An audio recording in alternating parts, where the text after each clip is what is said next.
Kiss. Keep it simple, stupid.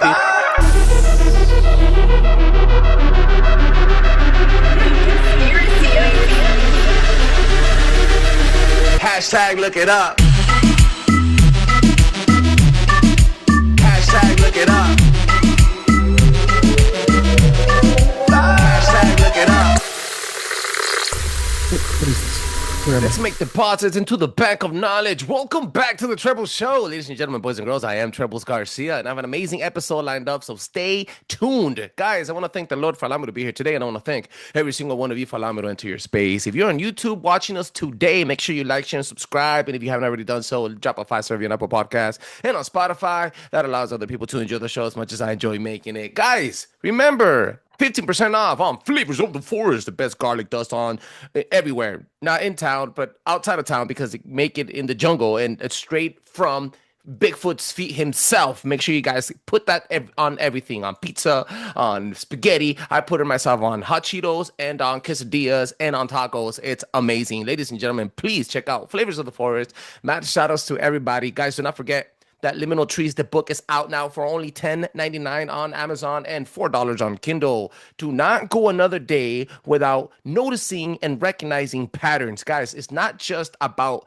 me talking how trees are portals. It gives you a blueprint on how to recognize patterns where they taught you not to recognize patterns. Now let's jump in from the deep end of the pool and set the freaking mood. Guys, these set of mother truckers have some of the best content out there today. Their research does not come easy, and they have filled their hearts not only with Jesus Christ, but the amplification of historical value events that you guys can hashtag look up yourself is very important. It ties up biblical scripture, spirituality, and most importantly, it gives you another opportunity to how to realize and also be free from mental slavery. Guys, give a warm welcome to my next special guest. He's been here before, Christopher Dean and Jason Spears from the Operation Redpill podcast. How you doing, Trebles? What's up, Trebles? What's happening, man? It is Sorry, great I had to to take be a back. sip. No, It's great to be back.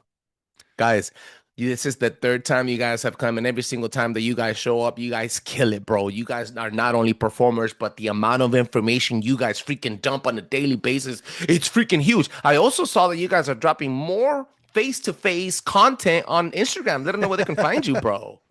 Yeah, so we started. We've been looking to get into the video aspect of this podcast game for a while, and we just released episode 200.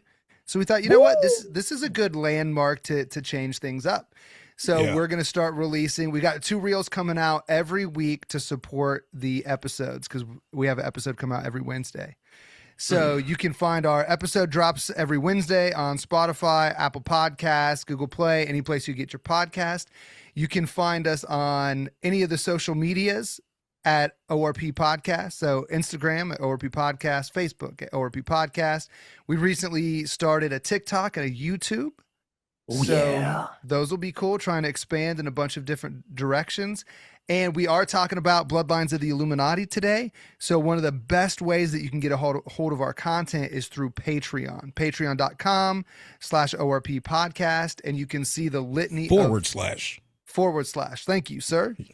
Yeah, that's why we need you. Constantly refining, making things better. But yeah, so Not gonna lie. /ORP Podcast, and there you can see we have got a bunch of different collections there of the different series that we've done. PSYOP, Secret Societies, Bloodlines of the Illuminati.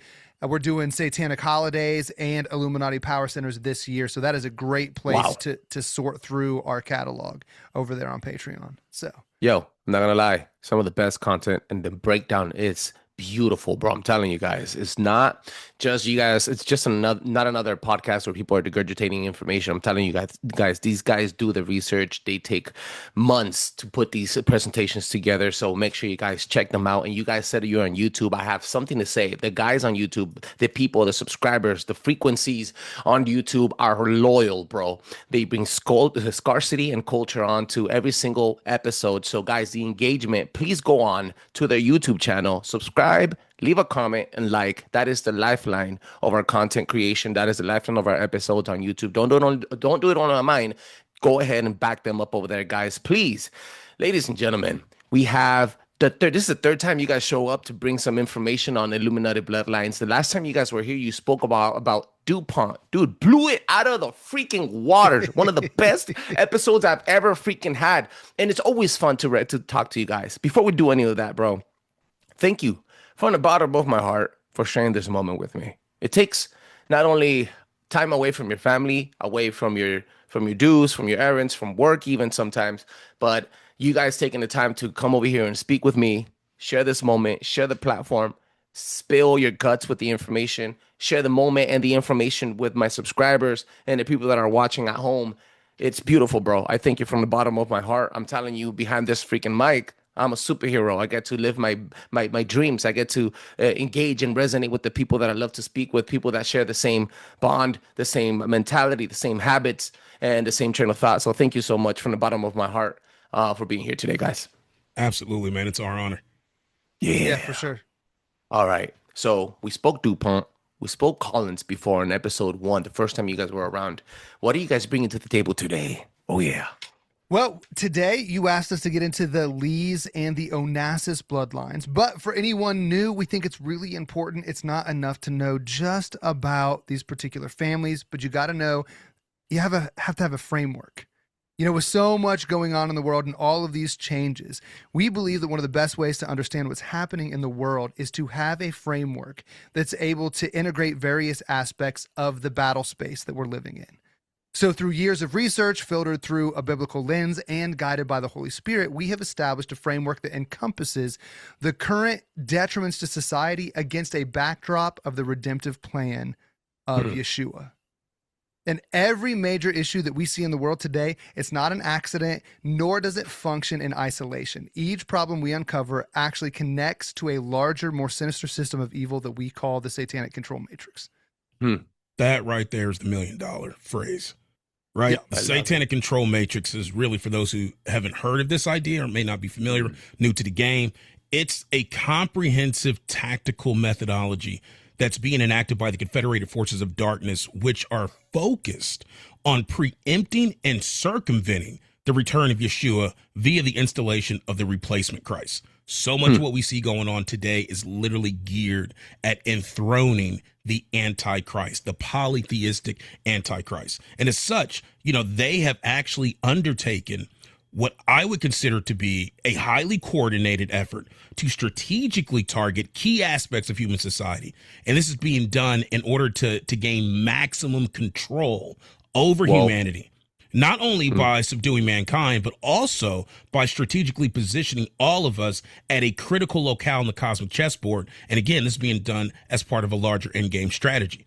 So what you have happening is a quantitized array of satanically oriented systemic evil, which is functioning by directing its efforts in areas of focus that are designed to achieve, you know, specific goals. It's designed to provide subtle, incrementally progressive, long-range solutions to 3 cardinal problems that it faces. The first problem is figure out how to control individuals. Absolutely paramount. The second issue is figure out how to control whole societies. Then once you wash and repeat that at an industrial level, you got to figure out how to control the entire planet. And here's the thing. Each one of these problems is really addressed via a specific sector of operations within the larger satanic control matrix. And each sector utilizes a tactically specific approach to establishing control within its area of operation. So here's what I mean. Sector 1 actually focuses on establishing control over individuals. And it does this by using the power of compulsory education, which takes formal education and uses it to condition an individual's mind so that they unknowingly become sympathetic to satanic ideals. Okay, there's going to be things like, hey, you don't have a creator. Morality is relative. Your life doesn't necessarily have a purpose. You're free to do whatever you want. All right, these are the subtle ideals that are being implanted at a very strategic moment within our cognitive development cycle in order for new ideals to come online and be accepted. Those ideals start getting introduced into Sector 2. This focuses on establishing control over whole societies, and it does it by using the influence of what we call the net industrial complex. Okay, this combines the raw power of the arts with the sheer might of industry and the magic of technology. And this is done in order to hijack the mind so that those satanic ideals, which I was talking about a moment ago, can be further infused deep into the public conscious via the back door of the imagination. This then sets you up for Sector 3 operations, which focus on establishing control over the entire planet by harnessing the power of government, finance, and religion so that satanic ideals, which have been codified in the law, financed in the public works, and worship for their morally progressive nature, can now be used to further organize affected persons into a control apparatus that many of those architects of such a system refer to as the New World Order. Yeah, it's Complete crazy. cellular surrender. Right. That's what I like to call. Yeah, man. It's what it is. I had to put it in like a cherry on top, and we're addicted to it. It's Yeah. beautiful. We just believe that this is how the world is. It's crazy. We've been so indoctrinated. But one of the things that is important to realize is that these sectors don't operate sequentially. So you don't like move into one, graduate one, move into two, right? And then finally get into politics and, you know, global finance and all of that. But they actually all operate concurrently, meaning that while we are having our intelligence reduced by Sector 1, we're also being brainwashed into Sector 2.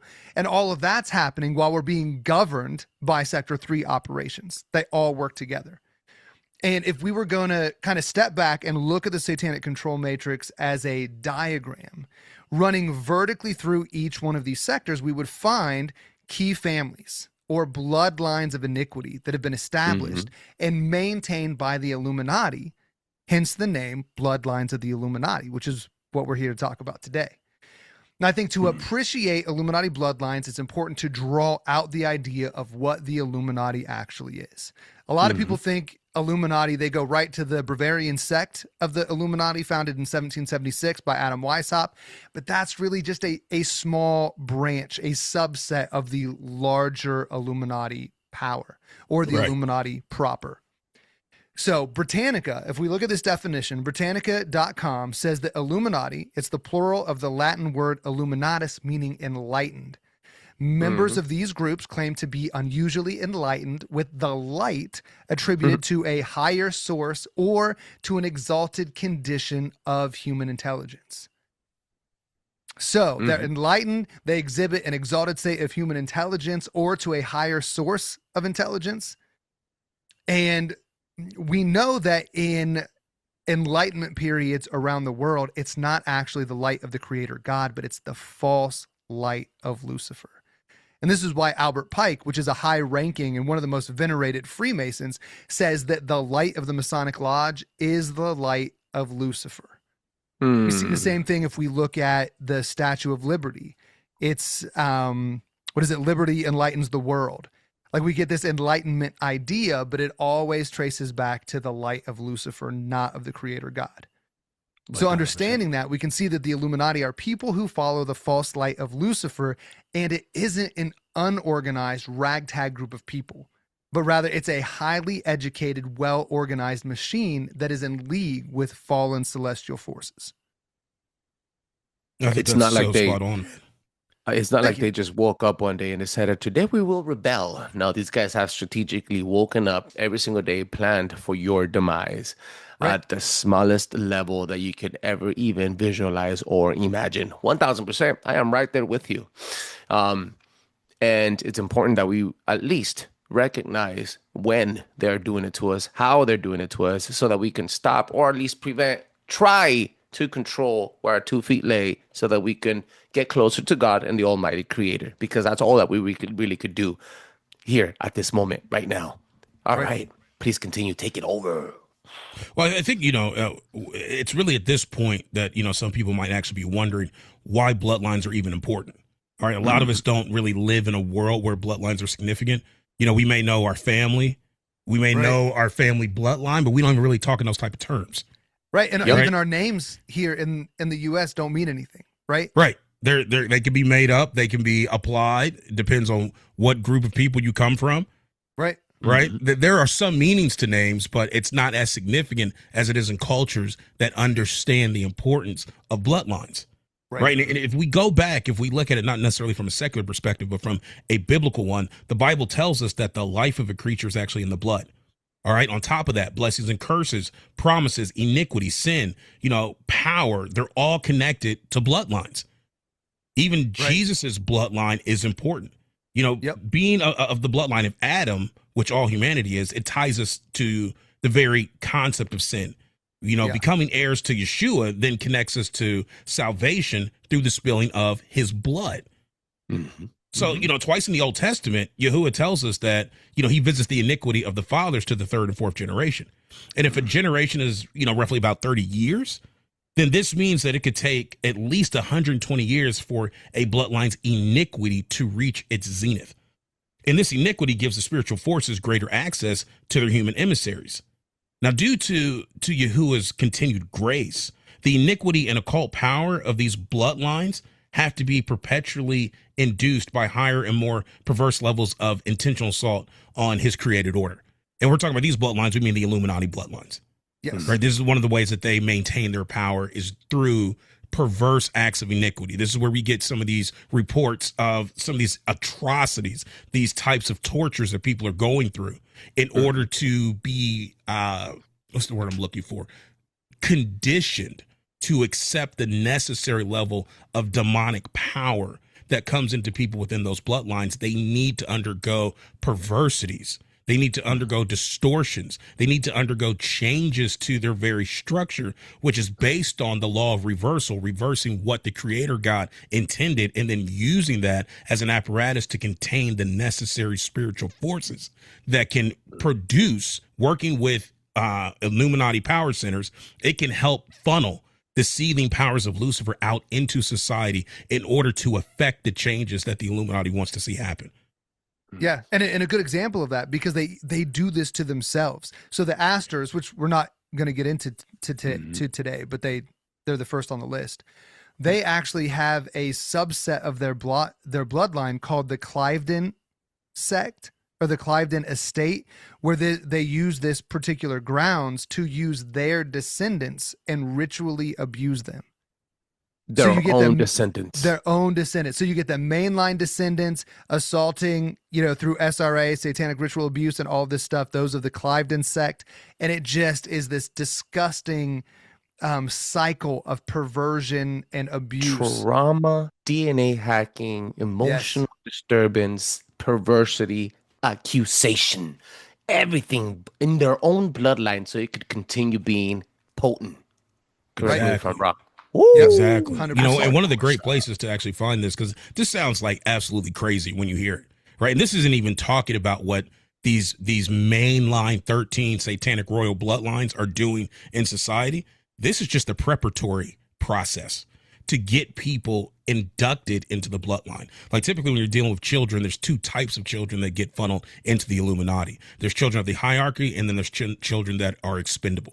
The ones that are expendable are typically used in sexual practices, some of the perverse things, child sex trafficking, that type of stuff, the stuff that'll make the news and kind of turn our stomachs a little bit. We're like, man, who's doing this type of stuff? But that stuff is child's play compared to the children of the hierarchy, the ones that have been selected to now come into membership if they can prove their worth, their vitality. And they do that through a series of ritualistic abuse rituals and ceremonies, whether it's fighting to the death, whether it's through actual sacrifice, whether it's through torture, allowing you to love bond with another friend, if you will, and then forcing you to sacrifice that friend. Those are all part of some of the tortures and iniquities that are done in order to produce the necessary environment for dark spiritual forces to inhabit, so that the other things that need to happen in society can actually be done. Because most human beings wouldn't be doing this level of perversity to society. And I was saying, a lot of that sounds crazy for people that want to kind of get more of a hands-on personal report on all of that, personal testimony. Look into Nathan Reynolds. He has done a phenomenal job actually coming out of one of these 13. I shouldn't say he did a phenomenal job coming out. I had two different thoughts that collided. He's done a phenomenal job recounting. Word choice is important. Recounting what happened to him during the process of being sold into his own family by his own father. And I believe this is through, correct me if I'm the Reynolds bloodline's the last name. You know, if I may inject, these guys, and this sounds like a freaking movie.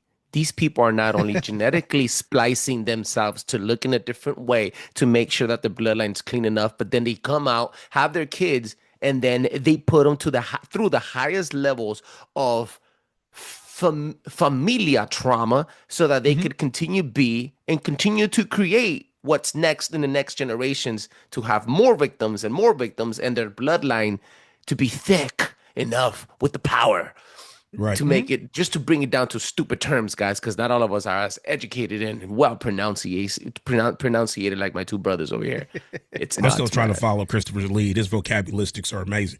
But no, Nathan Reynolds does a phenomenal job detailing that type of stuff. So anybody that's interested, look into his testimony. He's been on the confessionals and a couple other different platforms, but he will really give you details as to what that type of stuff entails. And you'll get a much clearer idea of the seriousness and the veracity of these claims and charges. But I'll definitely do that.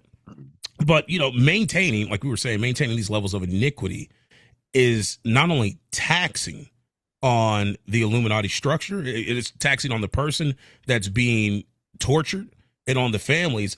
Because of this, the Illuminati has chosen 13 specific bloodlines to invest their time and attention into. All right, that includes the one that Christopher mentioned earlier, the Astors, the Bundys, the Collins, the DuPonts, the Freemans, the Kennedys, the Lees, the Onassis, the Rockefellers, the Rothschilds, the Russells, Van Dynes, and the Holy Merovingian. Those are all 13. Yes. Absolutely. So I'm thinking now's a good time for us to jump into the very first one that you wanted to cover, which were the Lees, correct? I do not want. So I've never heard of the Lees and I've never heard of the Onesians, right? So we've all heard about the Rockefellers and DuPont and the Rothschilds and the big famous ones, the ones that are in front of the camera, the big bankers and names, and we've seen them before. Right. But the deeper I find your research to be, I start noticing that some of these names, the ones that are less mentioned are the ones that are darkest, to say the least. So it's very important to bring some light to these names that I haven't heard before. Okay. We should say though, because I noticed we omitted this. A lot of the work that we've done is predicated on the work that Fritz Springmeier has done. He's the one who did the book Bloodlines of the Illuminati. And we got that and looked at his research and then kind of extended that, did some of our own and combined it. But this is not all original just with us. It's based off of his work. So everybody's also interested in this. You could pick up his book if you can find it. It's a hard find. But Bloodlines of the Illuminati. Yeah, you have to be really careful with this particular book because the CIA has put out like decoys. And in our research, we did a comparison because we bought the hard copy from Pentrax Publishing, which is Fritz Springmeier's publishing company. And then we had digital versions and stuff. And there's actually a version of Bloodlines of the Illuminati directly from the CIA website and other versions that are not from Pentrax. In fact, every other digital form that we could find was not an authentic version of Bloodlines of the Illuminati. And it has huge sections of the book that have been redacted. I wonder why. But yeah, interestingly enough, another shameless plug, we were going through the Collins bloodline, and there's a guy named Johnny Todd who came out of the Collins, and he actually got picked up. He was trying to speak out against bloodlines and occultism and all this. He got picked up, went to prison, and he was talking with Fritz, and there's actually a transcript of a tape that he made in prison that was like, it was crying out for help. He was like, look, I'm innocent of these particular charges. All I need is some money. If there's any churches that can support me and all of this. And he gave it to Fritz Springmeier, and it made it into his book. And nobody helped this dude. He ended up getting stabbed and died in prison. And he was not guilty of this. But that is one of the things that has been redacted from the digital and CIA version of Bloodlines of the Illuminati. We did a reading of Johnny Todd's prison transcript that can only be found over on our Patreon if you want access to something like that. So Yeah, it's Careful, super interesting stuff. because this is the type of research that gets people in trouble. That's all I'm saying. You guys are doing God's work, but it's very risky stuff. This is why I've had to change my appearance, as you can see. You know, I've had to go under different names, acronyms. You know, I don't let the camera see my eyes or anything. I don't want them reading stuff. They won't know who I really am. You know, I'm in the protection biometrics program are now. all changed. Exactly. I like it. All right, man. And make sure, guys, you can find their stuff on the description of the show. The Redpill, Operation Redpill podcast. Check out their Patreon. That was not shameless, bro. I'm telling you, man, this is very important stuff. And you guys take the time to do the research. It should be more than easy. It should be fairly easy for people to stop spending money on their Starbucks, poisoning their bodies, going there, or even watching ads on TikTok, or spending those $10, $15 on OnlyFans. Because I know most of you guys do it out there. You guys could go spend, how much is it? 10, 15 bucks to hit one of the tiers on Patreon and check out this stuff. And then also uplift your mind, body, and soul with some of this research. Make sure you check them out. Oh, yeah. Trebles, I feel like I took the wrong information away from that last statement. Because the only thing I heard was OnlyFans is only $10, $10 to $15. Yeah, you took the wrong information out of that statement, for sure. I was like, they running a sale? I mean, I'm all up for a good sale.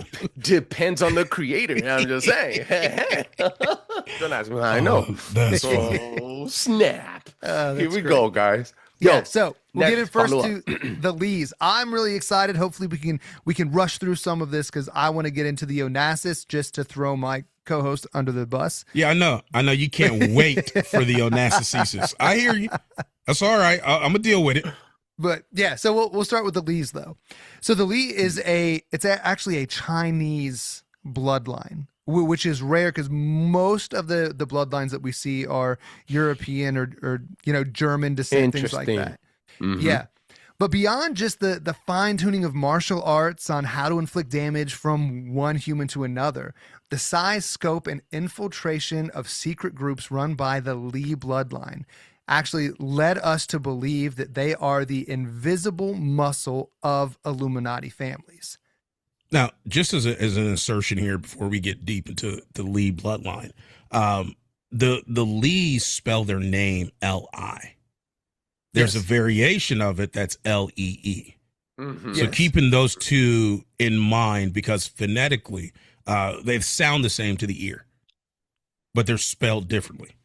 But both of them are Illuminati bloodlines. They're connected to the same bloodline. Lee, I think L-E-E is just the Americanized version of it, because that makes more sense to our ear, or visually through our phonetics. But yeah, pretty much the same thing. So one of the first people in the Lees that I want to talk about is super interesting. He's actually starred in 33 different movies. He wrote funny seven. number.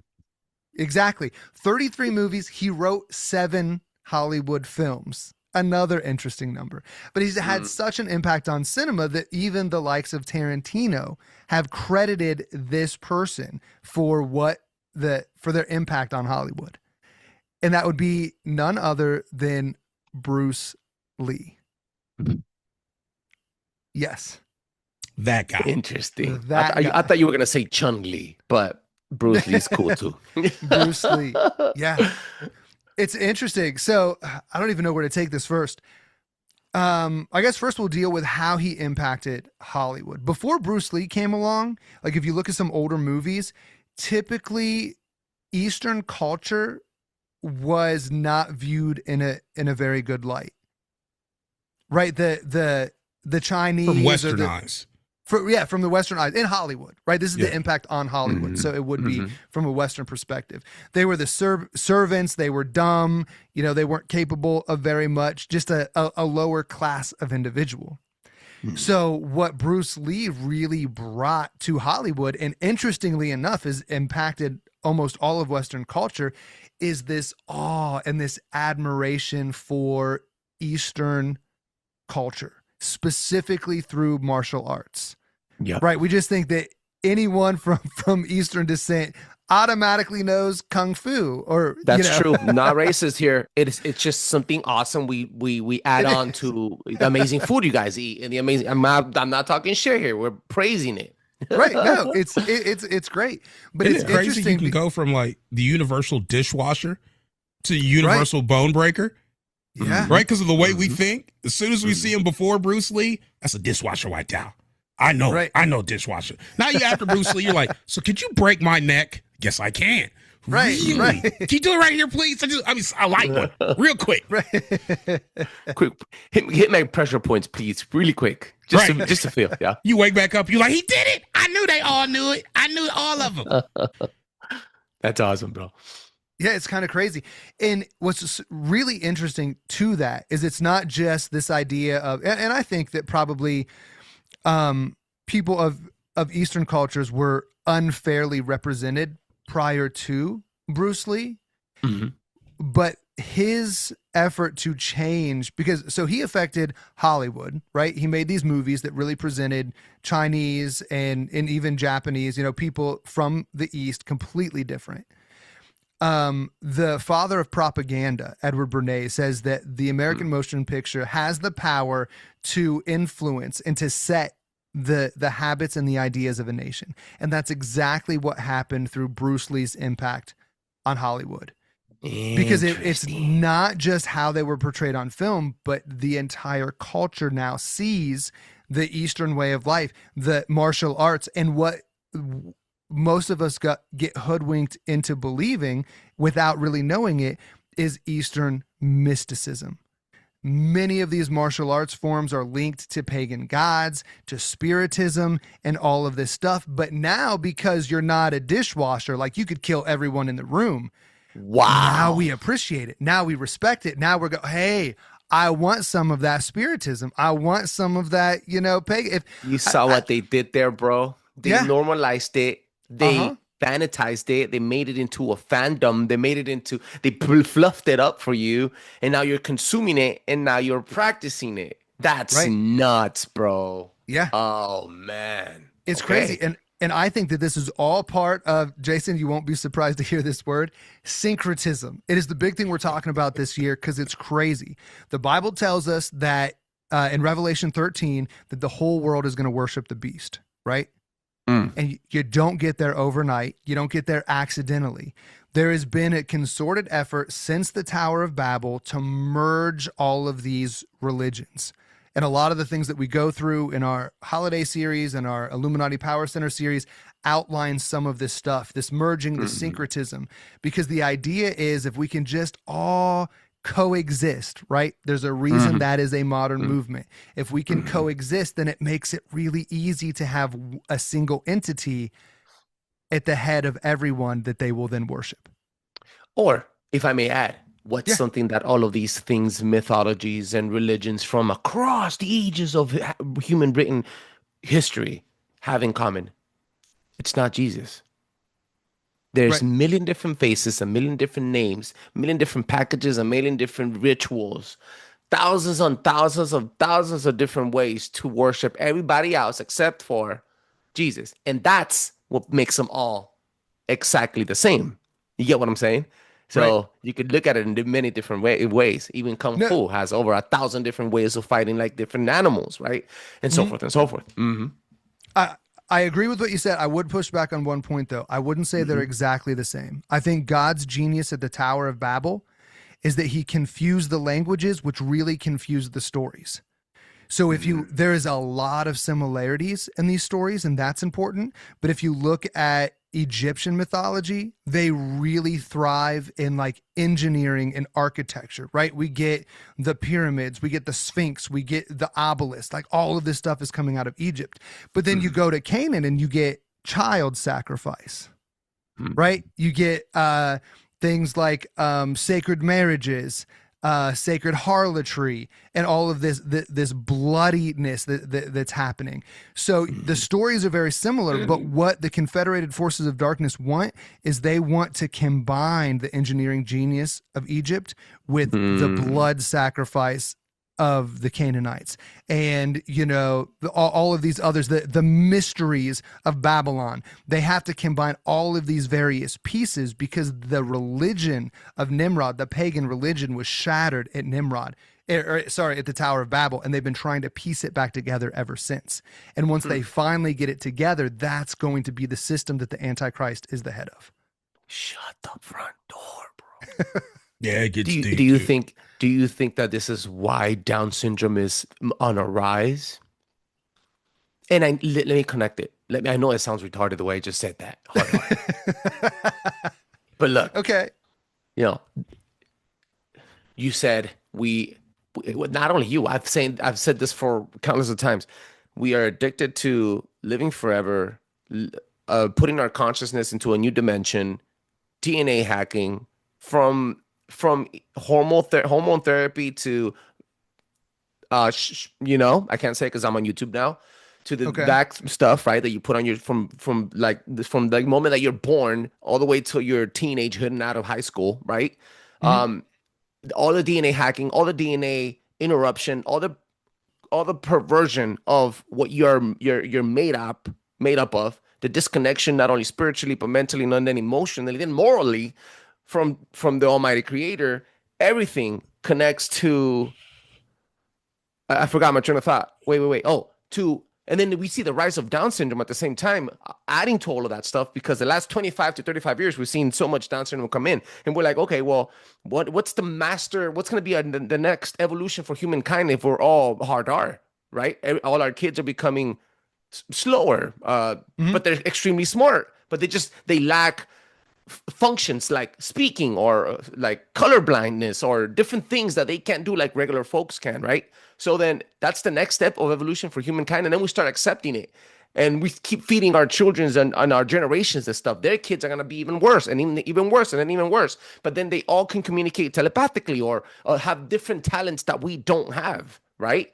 So I guess what I'm trying to say is, do you think that maybe this is way completely out of your research, but maybe this is why they were trying to make this, unify all this, make this the ultimate race to go back to the days of Babel, of the Tower of Babel? Do you get what I'm saying? Kind of. Yeah, and I would say absolutely. But it's not just about Down syndrome. It's not just about medicine that you take. It's not just about autism. Those are just subsets of the larger issue. And we typically wait till the end of the show to talk about this. But the battle lines of this war were drawn out by Jesus himself, by Yeshua at the cross. There's a trifrontal war initiated at Golgotha. And one of the things that he did is he initiated the church. And the church is supposed to go into these nations and make disciples, right? Make disciples of all of these nations. We are to go. We are an offensive force. So there's been several instances, if you look at things that have happened. Manly P. Hall even said that due to the persecution of occult ideas, that the occult had to go deeper in underground to hide from the church. That's the type of influence we should be having. Drove the occult deeper underground, and they masked themselves with Christian phraseology. So they say things like, yeah, I'm a Christian. Yeah, I'm saved. Yeah, I've been born again. But it doesn't mean what we think it means, because they're hiding. I even go as far to say, yeah, I believe in Jesus. But it's not the same Jesus. There's a false Jesus. Delivered part. 100%. Yeah. They counterfeit every aspect of the true religion. Right. And the reason they have to hide is because Jesus has given us freedom. He has given us power. He has given us authority over, what does the Bible say? All the works of the enemy. So the only way for them to really get over on us is they've got to dumb us down, right? So we don't know any better. We don't care. We're too sick. We're too worried taking care of our children. All of this stuff. We're bowing our knee at the 501c3 corporation and not actually worshiping Jesus. All of these are implemented from breaking us down, destroying our individuality, reducing our intelligence, brainwashing us so we won't know any better. And by the time we realize, oh, they want us to take the mark of the beast, we're already right up against the line. They're not trying to move us 1,000 yards at that point. They're just inching us closer and closer. So when they bring it to the table, it only takes one step to get us over the line.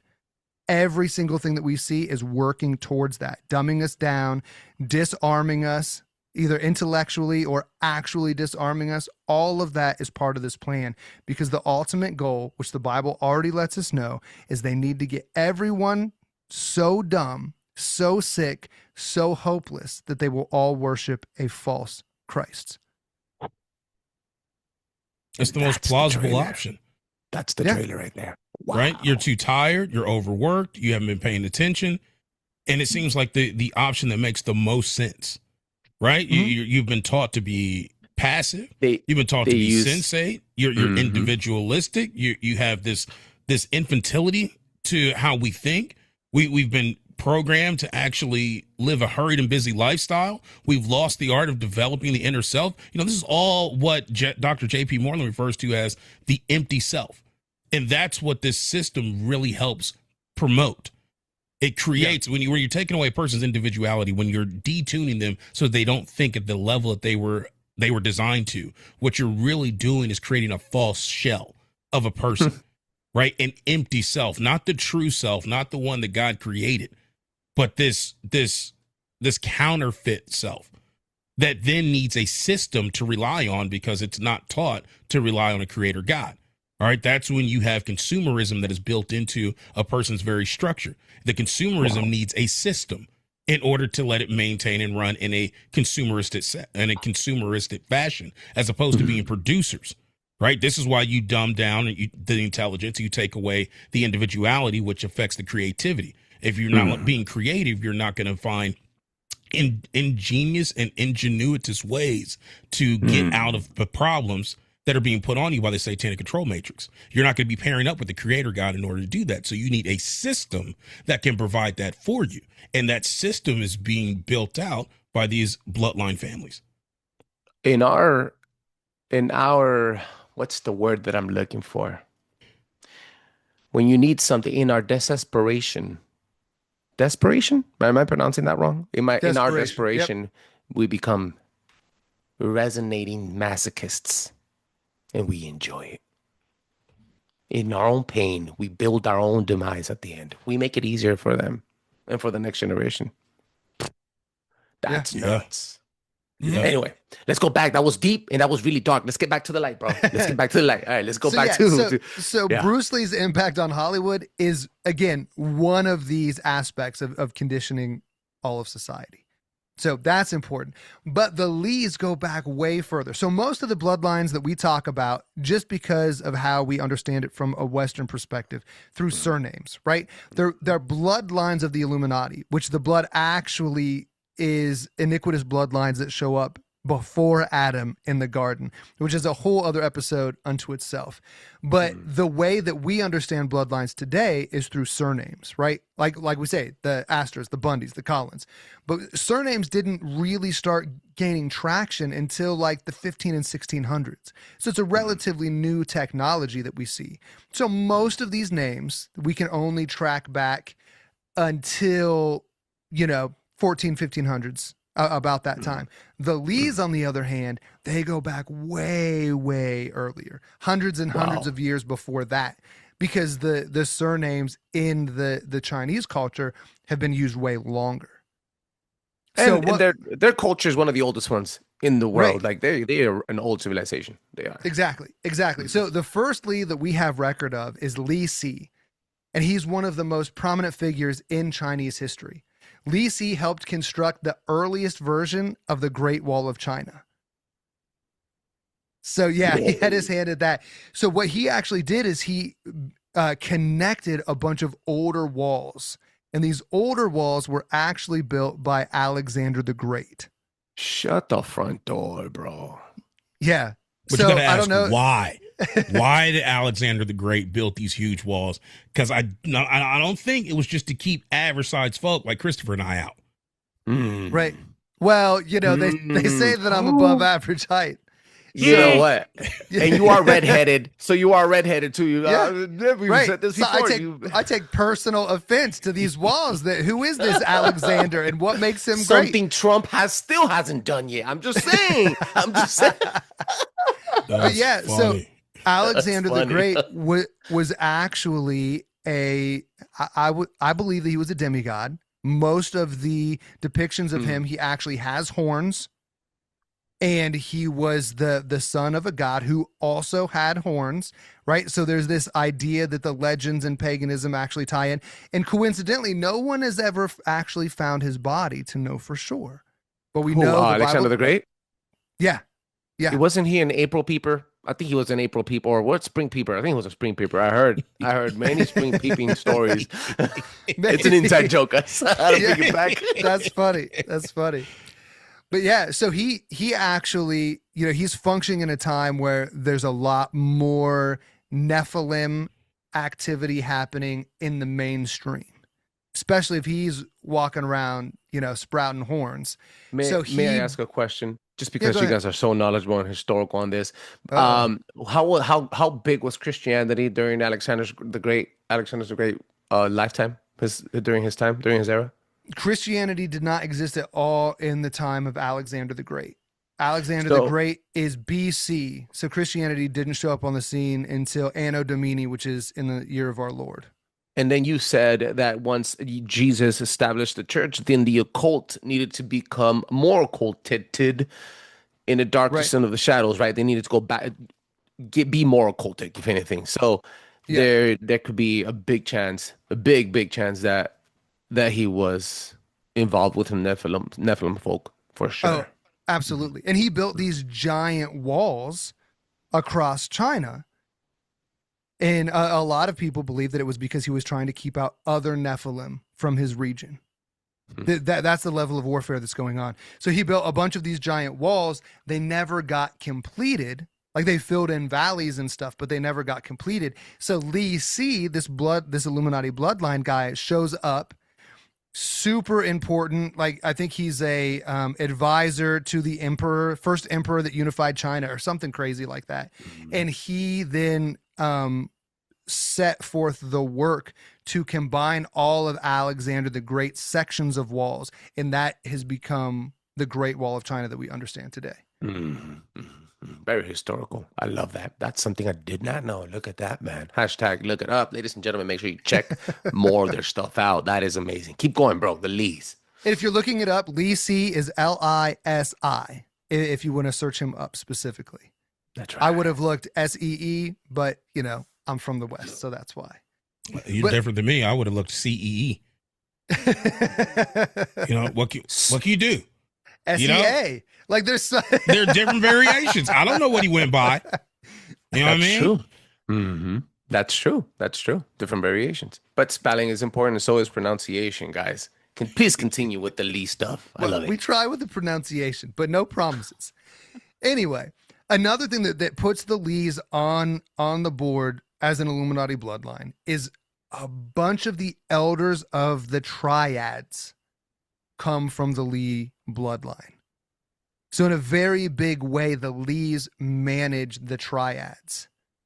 And they're more the than triads just are the organizational structure of organized crime in Eastern culture.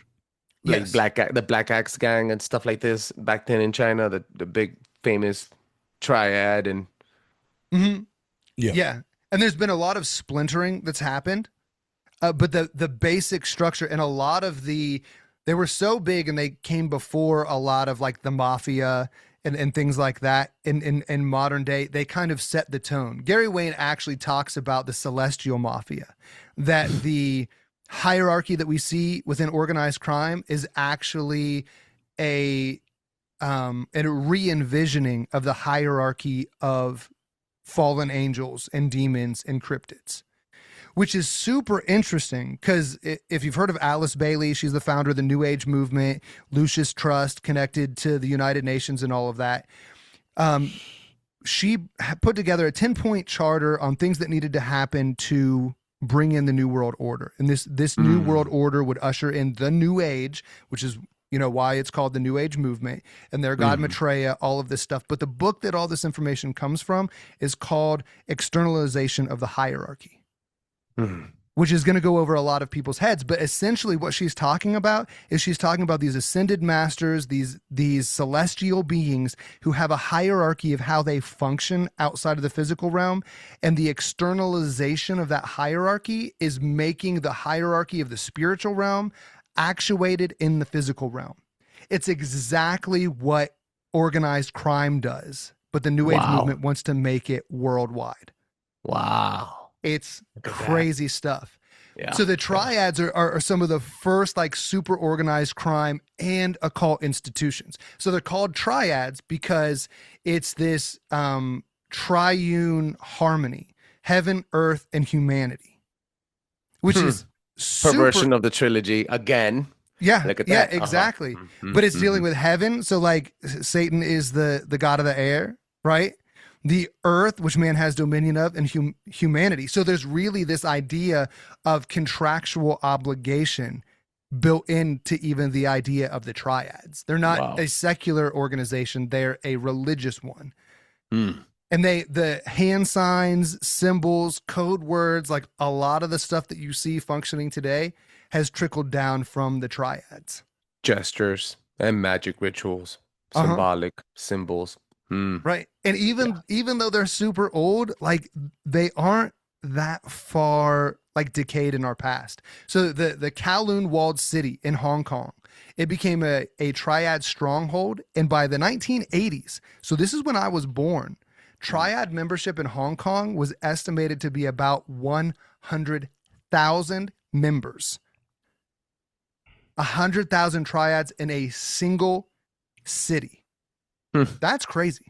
Now, wait Which a is minute. why I have a strong feeling that, sorry if I interrupted, maybe Hong Kong, this is why Hong Kong was segregated or annexed by the British Empire for so long, just until recently in China they took it back, right? So until that freaking treaty was lifted. So maybe. It's possible. Just It's to crazy. clarify, we're not suggesting that there were 100,000 different triads in the 1980s, but there were 100,000 members. Whoa. Members Right. of triads in Kowloon City. Yeah. Mhm. Okay. Yeah. Thank you. That's nuts. That's Mhm. still deep. They're still running in deep. Yeah, man. They are. And they still maintain to this day legitimate business fronts. And they've expanded into the global market. So there's this thing called the Golden Triangle, right? They're the Mhm. triads, Golden Triangle, Mhm. Europe, North America, and Australia. All have super high triad activity. And then we see the reason that we call them the muscle is we see the triads show up really interestingly in historical events like out of nowhere. So there's the gold rush that happens in the United States, and there's these rules that Asians can't either mine the gold or they can mine the gold but they can't sell it. And then all of a sudden there's organized crime and pushes back against this idea.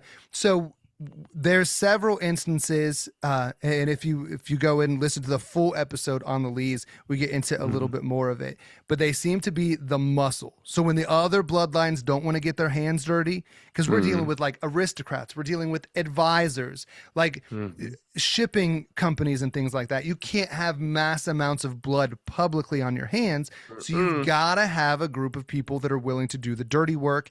And the triads, organized crime, this super spiritual martial art infused criminal organization is a great option for that.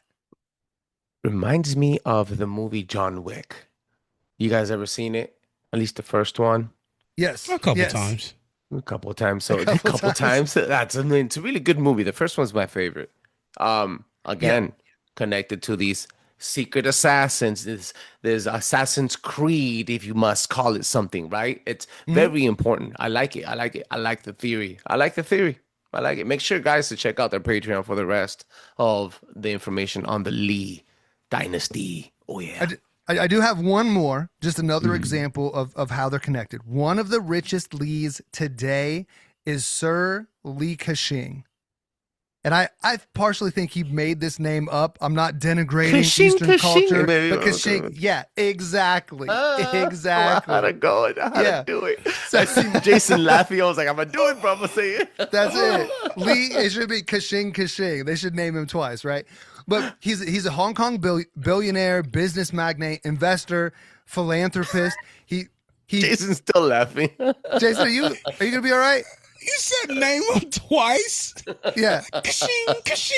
Yeah. This is so bad on so many levels. That was funny, though, bro. Oh, that was hilarious, but it was bad. All I have right now in my head is a cross between Sonic the Hedgehog getting coins and a cash register going off. All I hear is a cash register. That's it. Every time. Oh, it's That was hilarious. funny, bro. Kashing. Yeah. But yeah, so business magnate, investor, philanthropist. He previously served as chairman of CK Hutchinson Holdings and CK Asset Holdings before, of course, he retired from those roles in about May 2018. And then in his retirement, he just became the senior advisor of both of these companies because, you still have to get paid.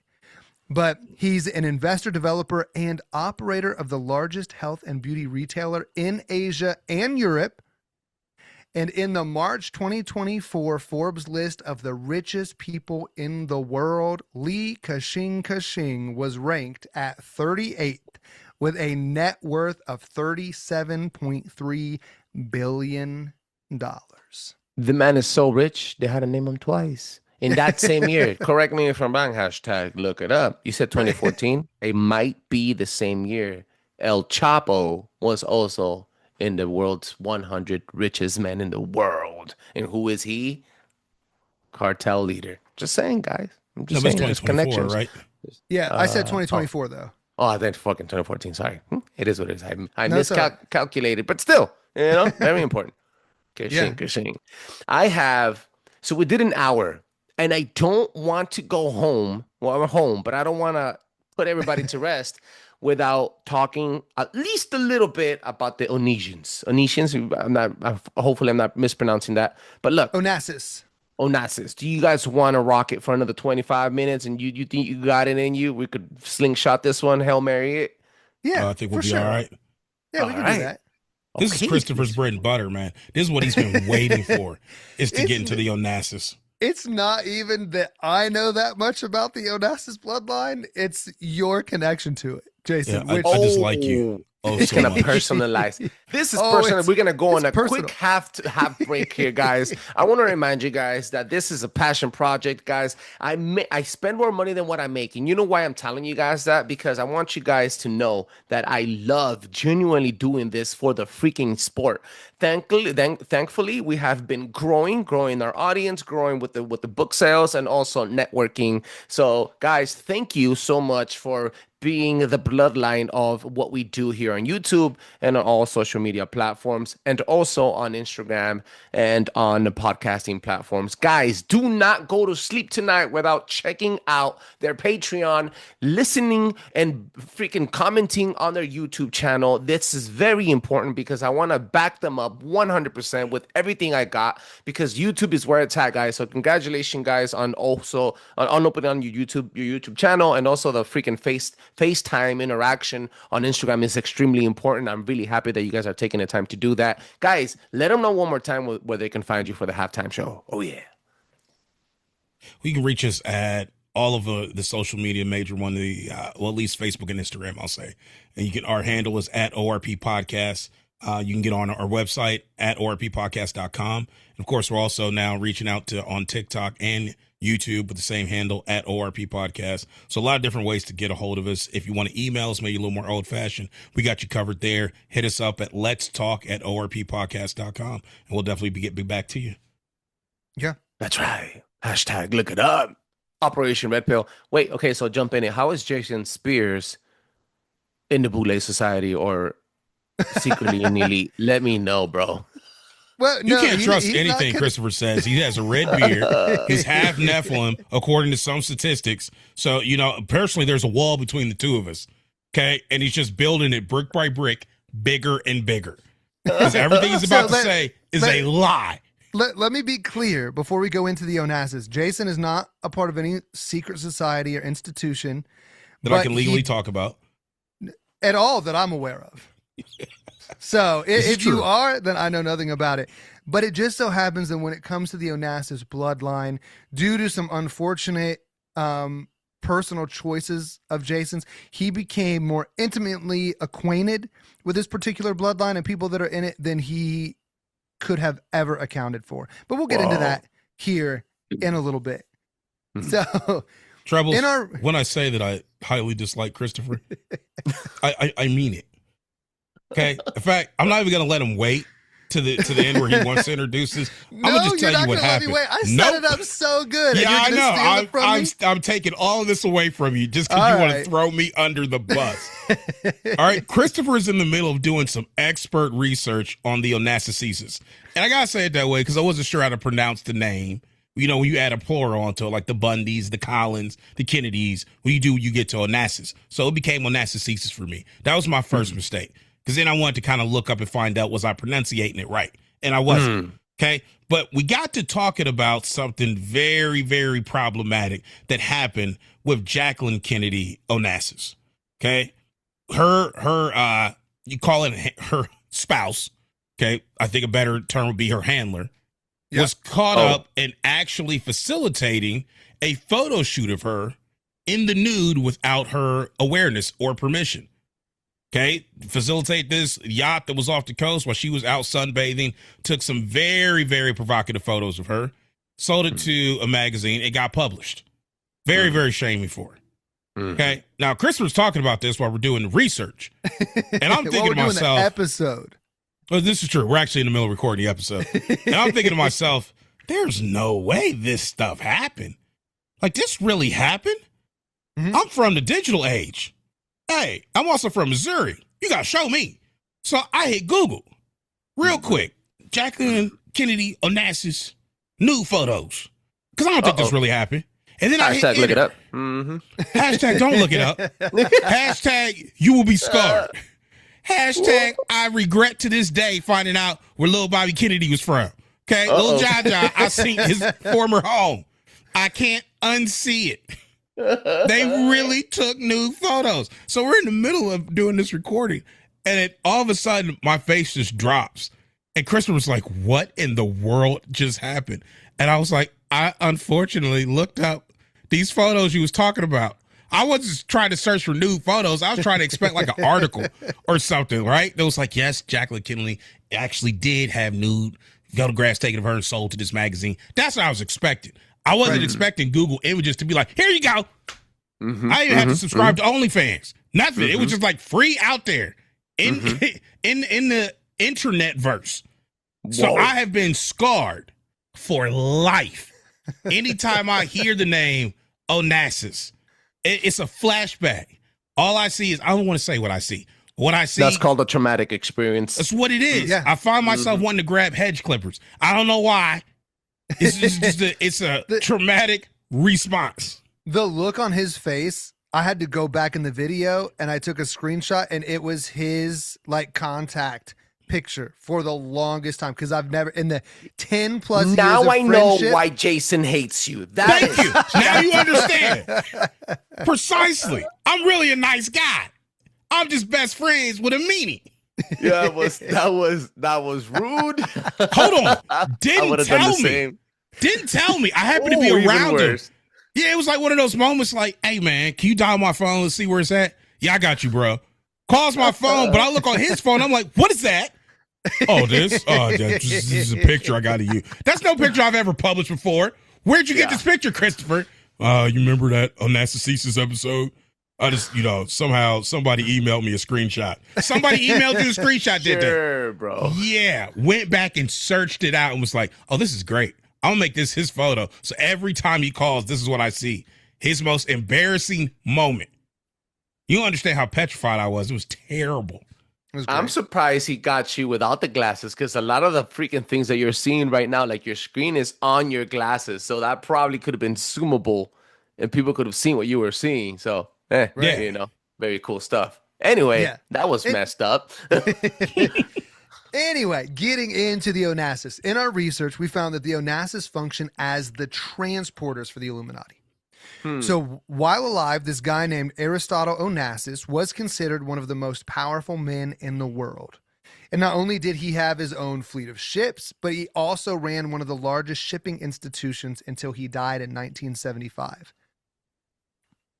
His innovations in the size and the scope of both the shipping vessels as well as the shipping industry as a whole has actually changed the way the world has engaged in international commerce, which is crazy for one guy to be able to do all of that. So before we get into all the shipping and stuff, let's paint out the picture of Jacqueline Onassis, Kennedy Onassis. So we know JFK was married to Jackie, right?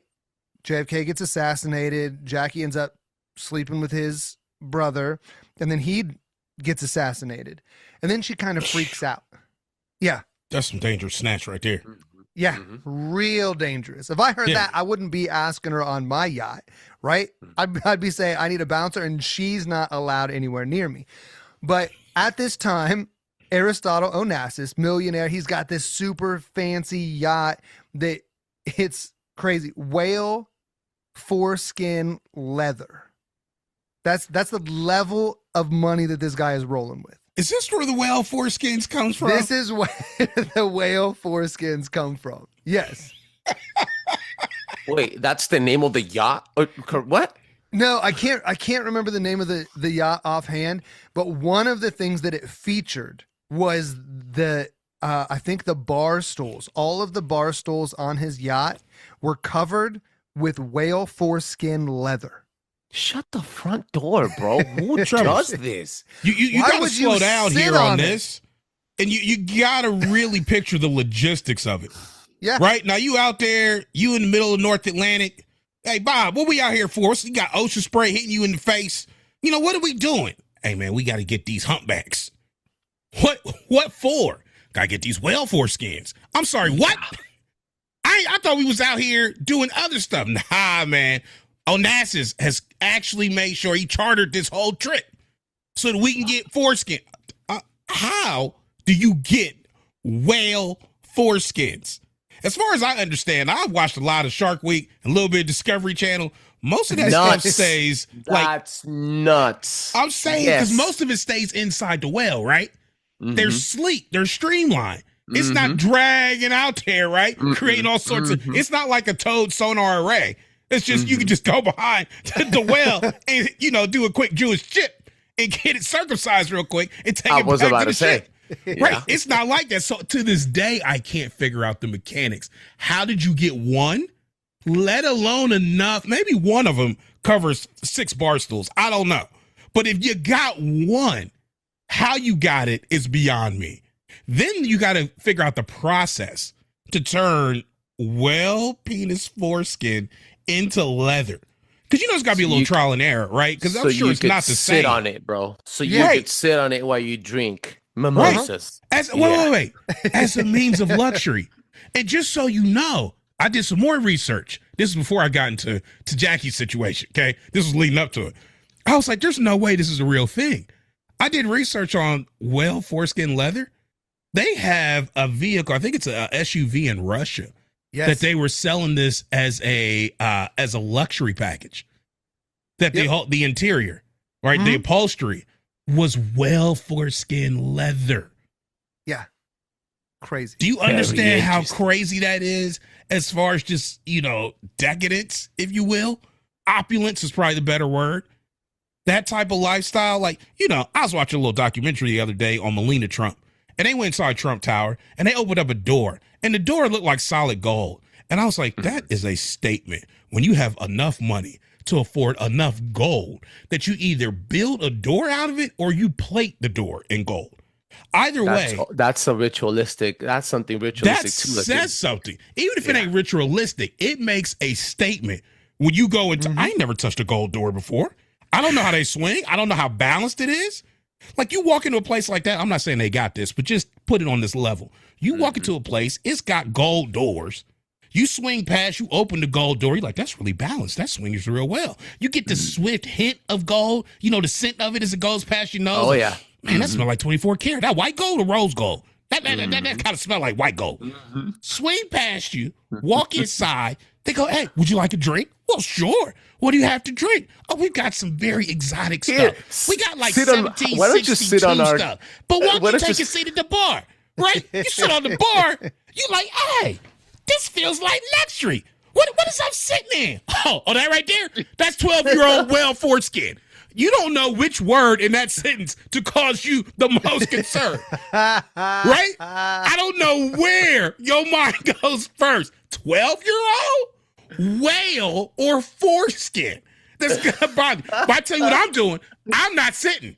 I'm getting right back up. Holla, pimp. You keep that 1762 bottle of Deschanel. I'm out of here. I'm gonna get this door on the way out though. If you see it missing, don't come talking to The me. visualization that you just thought about this entire freaking scenario, bro, out the window, man. Bro, you gotta think about these things, right? Because I mean, has your behind ever sat on whale foreskin before? Do you know what it feels like under your boxers and your jeans? You have no idea, like the friction coefficient. You like, that's not suede. That ain't nubuck. This ain't, what is this? Oh, that's whale foreskin, bro. Look, no homo. I'm not trying to mess up your channel, right? But the no gay part of you would be like, hold up. I can't sit here. I don't want misconstrued information. But this is comfortable, though. It's comfortable as a mug, man. Y'all got this in a soft tan? I could use this right against my PlayStation setup. This is dope. Oh, you know what? And we got it where it breathes for you.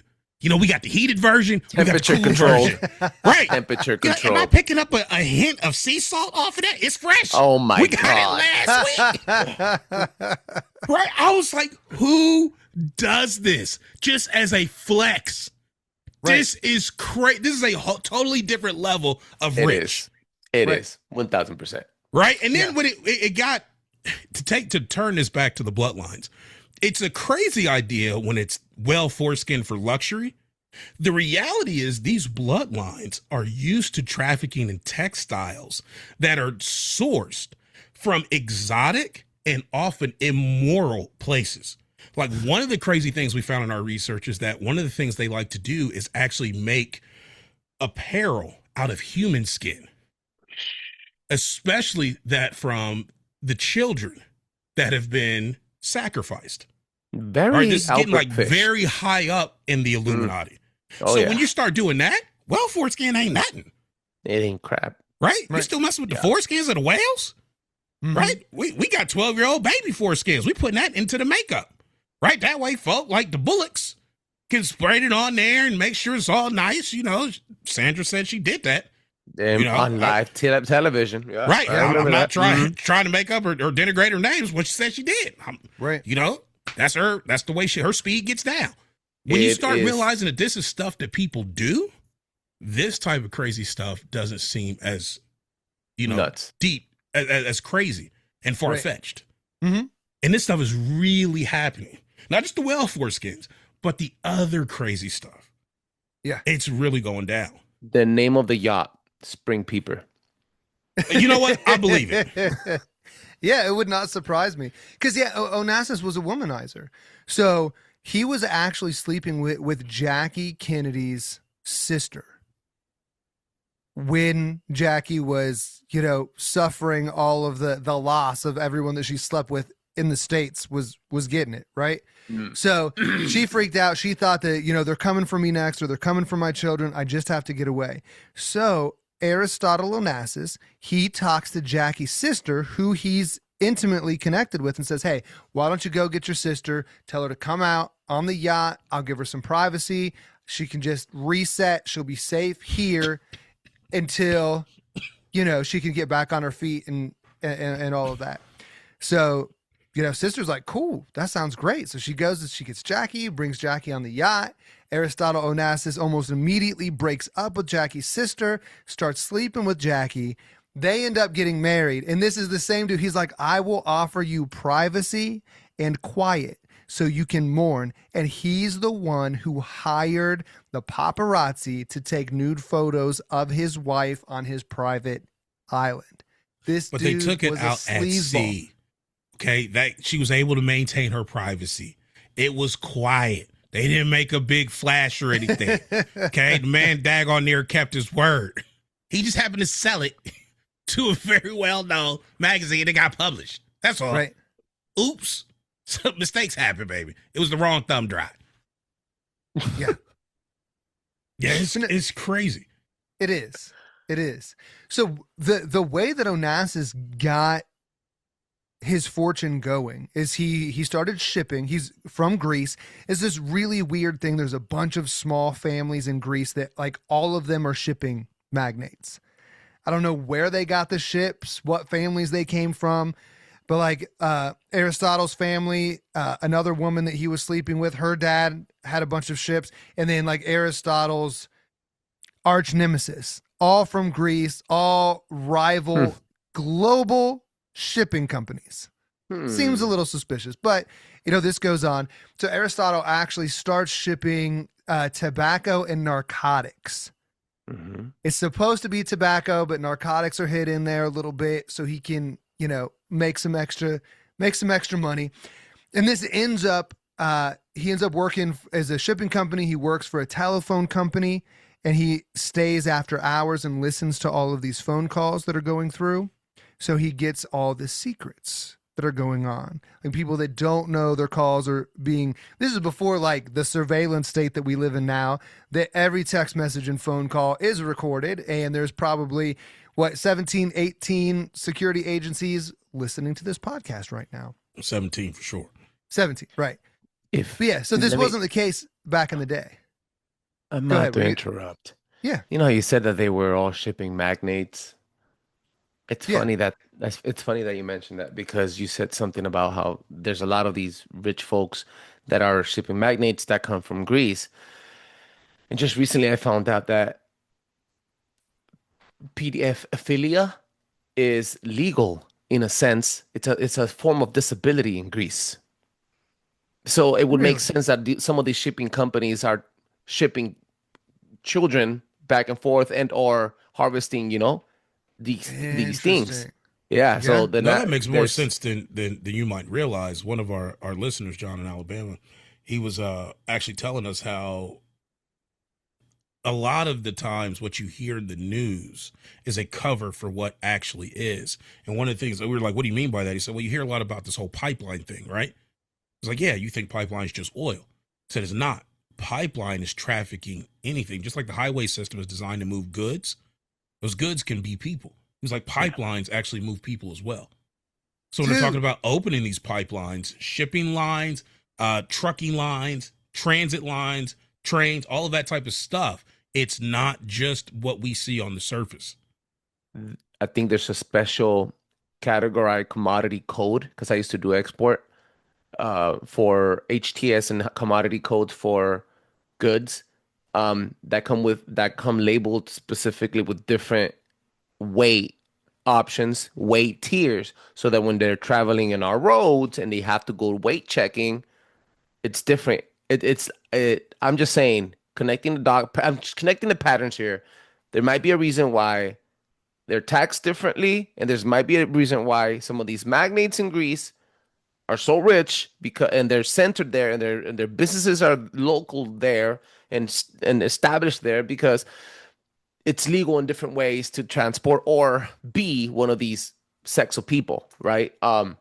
That's nuts, man. That's Hashtag crazy. look it I up. feel like you're about to say something.